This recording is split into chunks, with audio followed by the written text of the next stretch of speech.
côté de chaque difficulté se trouve une opportunité, oubliez tout.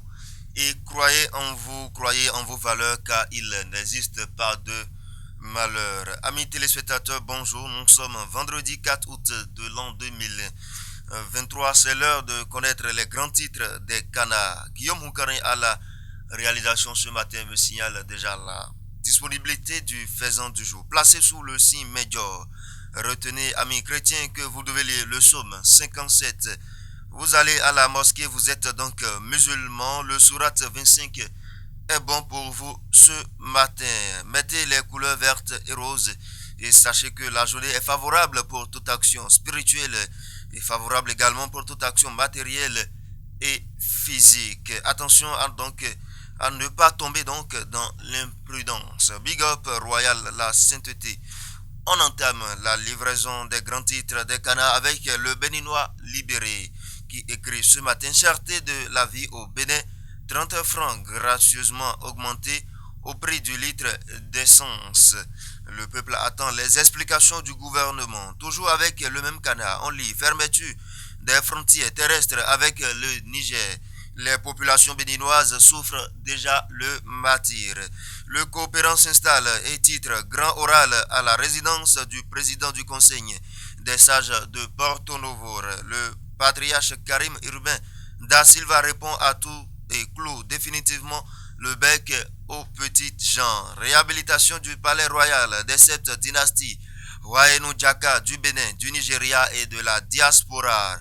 Les dignitaires Michel Minapo Bao et Apollinaire Ousoulio appellent tous les dignes fils descendants des sept dynasties à apporter leur pierre. Plus de précisions à la page 12 du journal. On accueille le quotidien Le Matin qui écrit: nu de l'indépendance de la liesse populaire avec un sentiment de fierté observé chez des Béninois.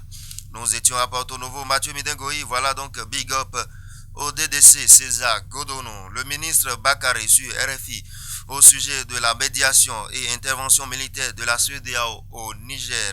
L'objectif premier est de libérer l'otage Mohamed Bazoum. Dernière journée des éliminatoires Cannes Côte d'Ivoire 2023. Mozambique joue contre le Bénin le 9 septembre prochain. Ah bon, nous allons prendre le rendez-vous donc Guillaume Houkarin. Nord Sud Quotidien met en manchette: justice, les témoins de Jéhovah poursuivis. Wow. On peut également lire avec la photo du ministre Bakary: Niger, une prise d'otage et non un coup d'état. Transformation digitale dans l'UOMOA, le Bénin en tête de peloton. Le potentiel écrit: audit des marchés publics au titre de l'année 2020 au Bénin. Des irrégularités relevées. Plus de 130 milliards de francs CFA en jeu. L'ARMP s'auto-saisit du dossier des sanctions donc en vue. En cas de non-respect de l'ultimatum, le Bénin prêt aussi à envoyer un contingent. Et peu, médias au Bénin, la HAC annonce la distribution prochaine des cartes de presse. Bonne nouvelle donc, Noélie Boton. Nous continuons avec le territorial. Célébration de la 63e fête nationale du Bénin.